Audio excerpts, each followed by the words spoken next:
Welcome. I'm Dr. Basil Considine. Here we're back for another webinar. This is going to be paragraph writing in APA at the graduate level. And so we're going to be talking about a number of things here that come up, particularly when you are a graduate student. Because if you're writing at the undergraduate level, at least in your first couple of years, it's generally assumed that you'll be doing a lot of summarizing. And yes, there will be more summarizing when writing as a graduate student, but there are increasing expectations about adding things called analysis and synthesis to your writing. And these are ways of showing that you have an awareness of the context for what you're presenting. You're not just repeating something because you found it, but that you have looked at it to do your due diligence, to screen the information, to assess it, to make sure it is relevant, and that you know what the implications of this information is, what the implications are when they are considered together. So we're going to be working on two main foci today. First is to talk about the expectations for writing paragraphs with evidence-based arguments. And then we're going to look at some specific assignment examples and talk about how to create paragraphs that meet the requirements of these assignments, that meet the expectations for graduate level writing. So let's work on that first one, because it's really about audience, genre, and course level influence in writing expectations. What do the people who are reading this expect to have? Now, if you are, say, writing for a nursing journal, you're probably not going to be going off on the history of nursing, talking about Florence Nightingale and the Crimean War. If you are a nursing graduate in the United States, you know about that. If you're a nursing graduate in the United Kingdom, you know about that. Now, if you were writing a brand new journal in a country that hasn't had a nursing program before, hasn't had a Western style nursing program before, maybe it might be relevant for your readers because they're encountering some of this for the first time. But in most cases, your audience for that kind of thing will already be aware of that. Now, if you're writing a newsletter for, say, a retirement community, and you're introducing them to a little bit about the people who work with them, then it might be relevant. Now, genre. So if you are writing a newsletter, I mentioned, that's going to be something a little different than a scholarly peer-reviewed journal. For the newsletter, you are less likely to have scholarly citations, which saying, oh, you look here for more information. If you're writing a peer-reviewed journal, yes, so we want to see where that information came from, both to check it and to be able to follow up. And then the course or course level, as you go through a program, as you advance to it, there are more expectations about that analysis and synthesis that I mentioned earlier. Now, most graduate level ACU course assignments are going to require that you make what we call evidence-based arguments. And to show the evidence, to ground your claims that something is the case, you're going to have supporting citations. And if we're looking at that, that means that we want to be clear that you are not just making something up, you're not just assuming it's true, that you are stating, oh, here's this thing, and then through the citation, and that's the basis for my stating this. Now, if you are writing a discussion post or a reflection paper, there may be some license to use less formal sources. But all the same, I would recommend that you provide clear evidence and that you support your argument, even if it's not a formal citation in, say, your discussion post to reference, oh, in this video that I watched, and give people a link. Okay, that's giving them a basis for understanding how you came to your conclusions and where your claims about what is true, where those originate. So what are our expectations for writing a paragraph that has some part in your evidence-based argument? Well, in general, you're going to be making a topic sentence, and so you're writing a topic sentence that makes a claim. There'll be some number of sentences that provide evidence that supports or expands on that claim. There'll be some discussion, including analysis and synthesis of the evidence you've presented. Then either a conclusion or transition. Transition is usually if you have an argument that stretches across multiple paragraphs. Conclusion is, okay, if we're done, we're moving on to the, all right, and what to do with that. Now, if we're going to be writing at the graduate level, in general, most of what you should be writing should be in paragraphs of about 5 to 7 sentences. Occasionally, you'll have something that's a little shorter, occasionally something that's a little bit longer. If you have an outline paragraph near the start of your paper and you only have 3 major sections in your paper, yeah, you might just have 3 or 4 sentences there. But for most of your paragraphs, it should be somewhere in the 5 to 7 sentence range when you're writing at the graduate level. And I would recommend shooting for that at the undergraduate level as well. So it's going to, again, start with the topic sentence that makes a claim, followed by a sentence that provides evidence supporting or expanding on the claim, or both. Have another sentence that does it. So don't just give us one sentence of evidence, but more than one. And then if there's things that need to be picked apart to be discussed or contextualized, give us 1 or more sentences that analyze the differences or trends or commonalities in the evidence. So, for example, if you were looking at a piece of qualitative research with a sample size of 13, for some types of studies, 13 is a lot. But if these 13 people were all siblings, well, it might be very relevant for drawing conclusions about their family, but also there's more likely to be some, we'll call that a confounding factor that makes it harder to see if this is applicable to the larger group or if this is in fact just one of those particular sibling dynamics. So as an example, when you're assessing what people know, if people learn using the same reading method, the same book, and read the same body of books growing up, we're likely to have some commonalities in how they speak, their vocabulary, and things like that, than if you have unrelated people who had different ways of learning to read, different amounts of books that they read, and other things like that. And then once you've analyzed things, then we want to have 1 or more sentences that synthesizes information. So what does all this mean put together? Especially what does it mean towards your context? And then conclusion or transition. Now, I will say that sometimes you don't have a conclusion or transition because you don't have a separate conclusion or transition because it ends up being integrated in your synthesizing sentence. That's fine.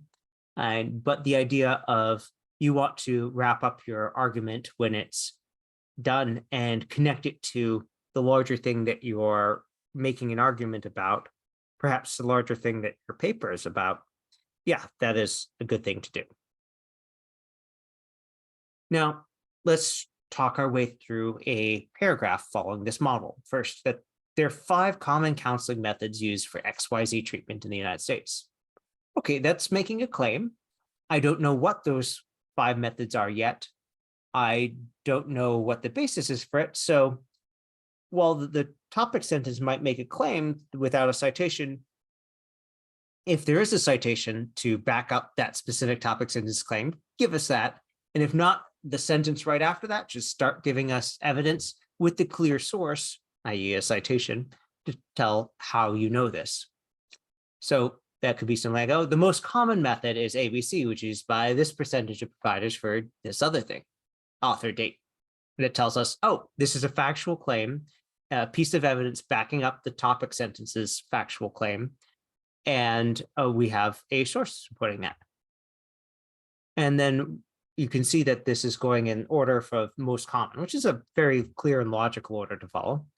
The second most common method is this other thing, which is used by this percentage of providers for that citation.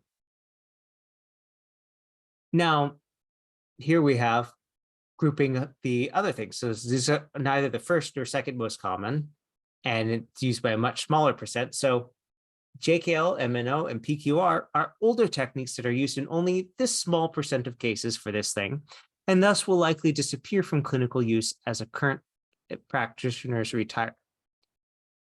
And if we look at this, we see, it's not just giving us that summary that they're older techniques used by this thing, it's also talking about the significance of it. Oh, and thus they'll likely disappear from clinical use as current practitioners retire. So there are lots of things in medicine that have changed where different methods have been developed. So for example, open heart surgery to implant a heart valve, it still happens sometimes, but it's much, much more common now to have a technique where you go in through the leg and you have this expandable thing that implants the heart valve without having to do all that surgery. So that's a case where that context, it's saying, well, they're older. That's part of our analysis. They're only used in the small percent. And what are the implications? Oh, they'll likely disappear from clinical use as current practitioners retire. And now we have our synthesis to follow up that analysis. This trend suggests that new practitioners would benefit from learning ABC and GHI, which remember, those are the two most common for this treatment, and that JKL, MNO, and PQR should be classified of low learning priority. Now, before we move on, let's take a look at this last sentence. And there's an error here that I bet you can spot when I draw your attention to it. So the second and third sentences have, and the fourth ones, this 2, 3, and 4 have been talking about cases for DEF. And this last one says ABC and GHI for ABC and GHI for GHI treatment. So that's a typo. That's the kind of thing where if you read this out loud and you're thinking through, okay, evidence, analysis, synthesis, and then there's a simple typo like that, it will stick out to you because it's not aligning with the earlier evidence, which have all been about DEF. And so now we can go ahead and say, oh, that's an obvious error. Let me go ahead and correct that. Let me go ahead and fix that so that before I turn this in, there's not that issue of a unintentionally inaccurate statement. All right, so now we're looking at it corrected. This trend suggests that new practitioners would benefit from learning ABC and GHA for DEF treatment, and that JKL, MNO, and PQR should be classified of low learning priority. And okay, what's our conclusion? Therefore, STU College should offer courses in ABC and GHI for its students. Now, note that the first sentence, or topic sentence, that making a larger claim, has no supporting citation because that's being made, the support for it is coming in the sentences that follow. Now, we have a citation for the first half of number 4 because that is giving a summary, and then the analysis is the second half of the sentence, and thus will likely disappear. Then we have our synthesis, that's you're creating new information from that. So that doesn't have a citation because it's your thoughts. And then the conclusion, same thing. Therefore, STU College should do this. Now, if we're looking at another example here, okay, let's give us a thesis and outline. Oh, XYZ is a significant issue for ABC.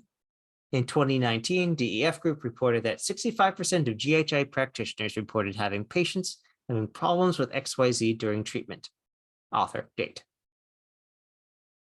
XYZ also has significant cost ramifications for hospitals and clinics. So we have our claim in the first sentence, and so far we've got 2 pieces of evidence supporting that claim. However, there are not currently best practice guidelines recommending an alternative to that. Oh, that's an important bit of context to know. So this conflicting piece of evidence is being presented in part as an analysis. That's where that however is telling us, hey, these aren't quite in agreement. And then a statement about your findings. A review of extant literature suggests that GHA should be studied as a potential replacement for XYZ. So that is our transition. And then you talk about that literature and what the findings there and how specifically they suggest that. So this is more the kind of paragraph that you get at the start of a paper where you are making your larger claim that your paper will be about. XYZ is a significant issue for ABC. and then you're laying out the main areas that you will be exploring. Now, this can have some summary, usually has a lot of summary, may have some analysis, may have some synthesis. And the larger thing here is that we're following a clear system of supporting the claim that is made in our opening thesis sentence. So XYZ is a significant issue for ABC. That's not an unsupported claim, even though if we go later into the paper, there should be follow-up with more detail.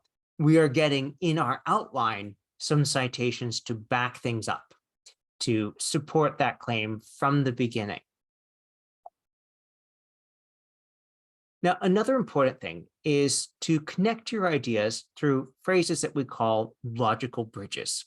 Now, there are a number of other grammatical names that you can apply for these, but logical bridges show that we're connecting the different parts of our logical, our reason-based, evidence-based argument. So what do you use this logical bridge for? Well, it helps you create a more advanced argument where your reader can follow the connections without having to guess what you mean. And by doing so, you improve the flow and speed up the readability. You clarify how the information connects, including good, bad.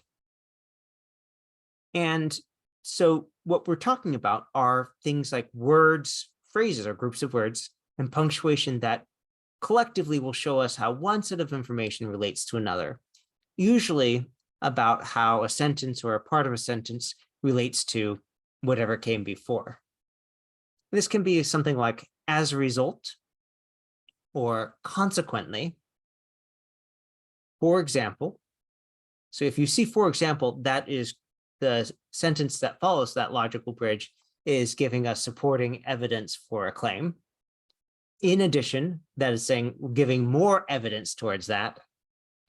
However, if we're getting something that's contrasting with or going against what we found earlier or making it more confusion, this suggests that. So we're talking about the interpretation, the potential implications of things. So I've included here written out things. So if you get a copy of the slides, and by the way, if you haven't RSVP'd, but you would like a copy of the slide deck, just type your email address in the chat room and I'm happy to include it. So as a result, or consequently, this shows that there's some sort of causality. One thing is leading to another. For example, again, that's giving us supporting evidence. In addition, it says we're getting more. However, we're contrasting with what was mentioned before. And this suggests this is going ahead and showing that we're going to have a synthesizing statement after that. So if you have a paper and you get feedback from your professor that says you need more synthesis, it might be that you were putting some in, but that is not marked as clearly as you would like for them to be able to recognize that. So adding logical bridges helps show that you have the different parts of the argumentation, the analysis and synthesis that most graduate level assignments require. Now we're going to take some time here to look at a specific assignment, for example. And so we have a question here of whether we're going to look at an example from the CONR program or from the leadership program. And I will invite anyone in the room to weigh in if they have a particular preference there. And we're going to go ahead and bring something up there. So please let me know if you have a particular preference for the example that we'll be discussing. All right, we are going to take a look at CONR 602. So CONR 602 is the interpersonal conflict course. And interpersonal conflict is something that comes up between people at all levels. So it's a good thing to be able to look at how to make a good argument about how to resolve this. So we're going to take a look at some of the assignments for this course, and I'm going to go ahead and share my screen now. So you should see I have the CONR 602 course pulled up. This is from a past offering of it. And if we look at, say, this assignment 1, personal conflict inventory. So you're primarily going to be submitting your scores here. So that's not really a something where you're going to be doing analysis or synthesis. That's just reporting. You'd either give the raw scores or a summary of it. All right, so that assignment doesn't really require the kind of things we're talking about. But this next one, my thoughts on conflict, let's take a look at it. Well, you're being asked to discuss your conflict survey results. This is part here. To state what your scores were, so that's giving evidence. Discuss any significant differences. Okay, that's analysis. What the similarities tell you about yourself, that's applying that information to yourself, so that is synthesis. And how you view your primary and secondary conflict loads as shown in the surveys. That's more reporting, that's more summary. But when we get to, did any of these results surprise you, why or why not? That is talking about your reaction. And so you will give us that application to you. And as we continue through this, how, if at all, would you like to see your conflict style change? More about that. Now, if we look at this next one here, think back to the last conflict, give a brief description. That's going to be summary, giving evidence about this event. Did you employ your primary conflict thing? Same thing. Analysis is going to be the why or why not. That could be, oh, I saw that things were okay, or they always do that, or whatever it is. I had some coworkers, one of whom was Sicilian, a Sicilian American, and he explained that in his culture, one of the ways you showed or you cared about another person was how involved and engaged you would it about even small details, and that's how they knew that you cared about it. Now, to me, it looked like there were two people yelling at each other, but they calmed down and they're like, oh yeah, that's right. I understand that's important to you. Moving on. It's not how I do my own thing, but it is something that if we were analyzing this and talking about how you reach this decision, why or why not, yeah, part of that can be analyzing it through your lens and acknowledging how you view that. So let's be a little bit more specific. Let's go ahead and we'll take this part of the assignment to start, and we'll talk about what that might look like in writing a paragraph. So I'm just going to use a blank document here. Usually we'll trot out the template, but we're really focusing on the ideas here and the way to construct an argument here. So we won't pull that out. We're just going to go straight to looking at an example here. So what might this look like? And you can start by just answering each thing in turn.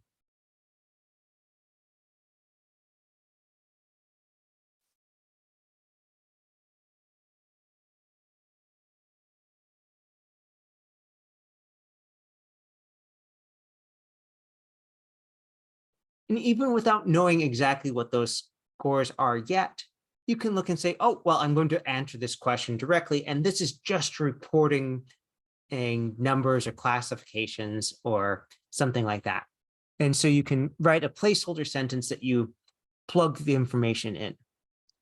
But when we get to these things, this is when you start employing that analysis we're talking about.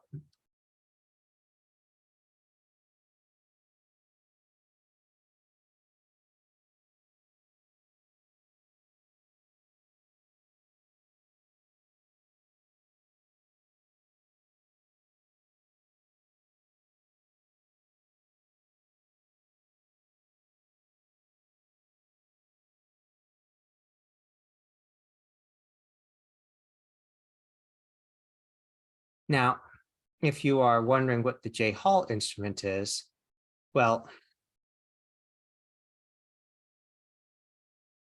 the J. Hall instrument, this is referring to the J. Hall Conflict Management Survey. And this is a way to assess interpersonal conflict in organizational settings. And when you are looking at the results for this, what we sometimes see in a business setting is people say, I don't understand. All the previous surveys said that there wasn't a problem. I thought that things were good. And it turns out that according to the questions that were being asked, yes, but if we change the questions or change the instrument, that it got at something else. So let's say the question was, are you satisfied at work? And everyone says, yeah, I guess so.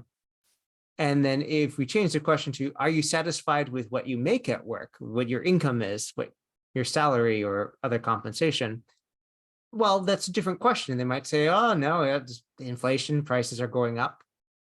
And so this is a way that you can look at this and say, okay, I was surprised, why? And so this is not just reporting that.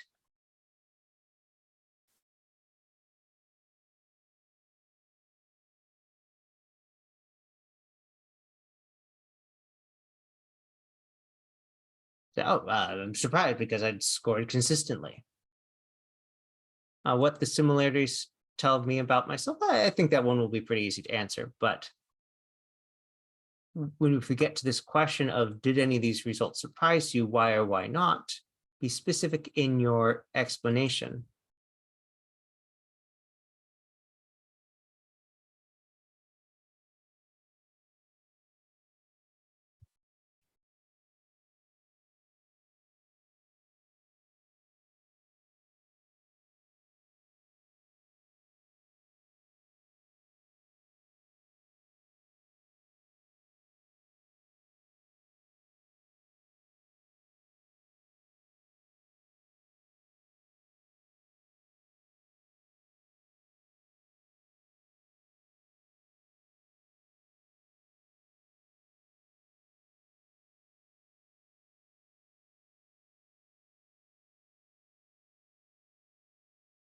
Now, the important thing is not the details that are being written here in this sample text. The important thing is looking at how this is creating an argument, giving the reader a basis for it understanding and accepting the claim. So I was very surprised about this specific thing. Why? Because, and then you give them evidence for, oh, I thought for years it all was well. And then analyzing this, just assessing the situation in my knowledge today to say, oh, after due consideration, I realized this other thing. So even though this particular thing is not using scholarly sources, because you're talking about your own results, it's still recognizing, hey, that's where the information came from. And here's how I knew. I thought about it and recognized or realized this other thing. I think we don't need that how, if at all part, but let's go ahead and grab another example from that particular assignment.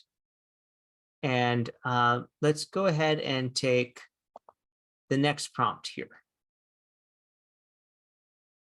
So give a brief description of the event. So this is really the topic sentence for the paragraph. Let's say,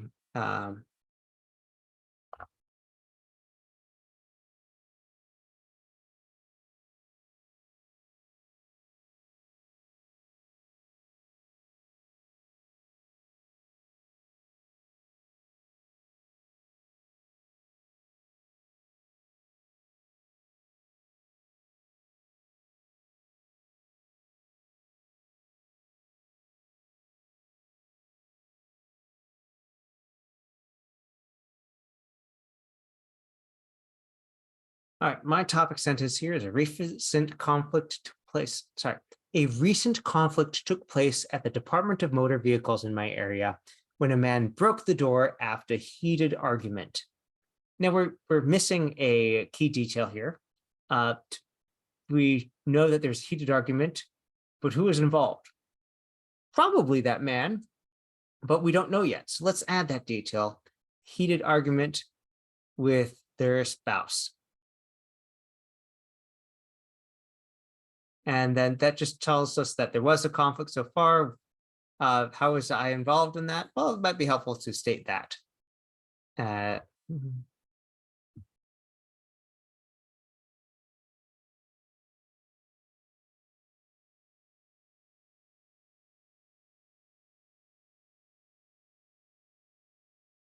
I became involved when I asked them to step outside. So that's our topic sentence summarizing the conflict.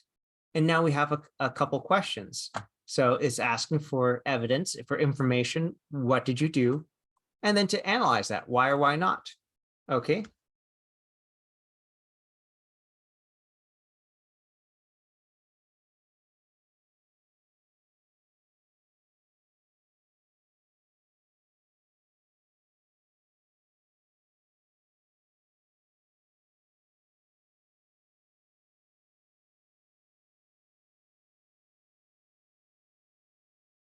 Now, you'll see that there's a typo here.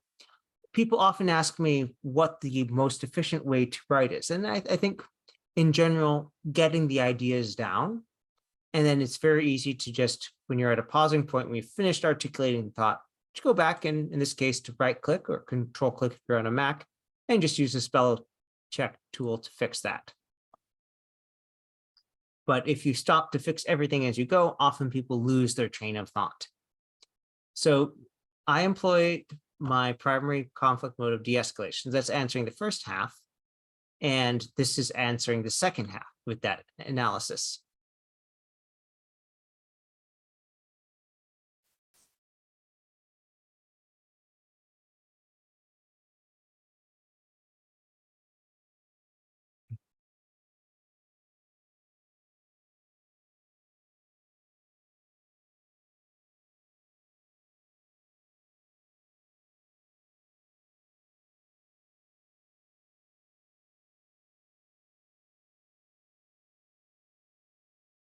Okay, and what style did the other party or parties use? The other parties chose to escalate and both started yelling at me despite my efforts to de-escalate, which seemed to antagonize them. And then, this is in the fiction of our example here. I myself contributed to the situation by loudly calling for security, which caused them to start insulting me. Again, fiction here, but we're wanting to show the other things. Now, one way that you can ground this is to contextualize it further with a statement such as, which Smith 2022 called whatever they did. And so that's not just giving my observation, but relating it to something in the literature. And then to the, what was the result of the conflict?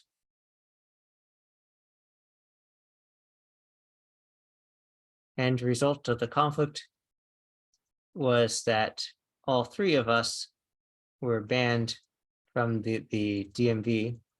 And even though I was not involved in breaking the glass door, I still was fined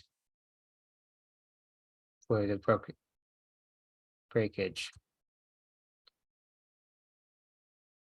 So you could write that, but you could also be more specific.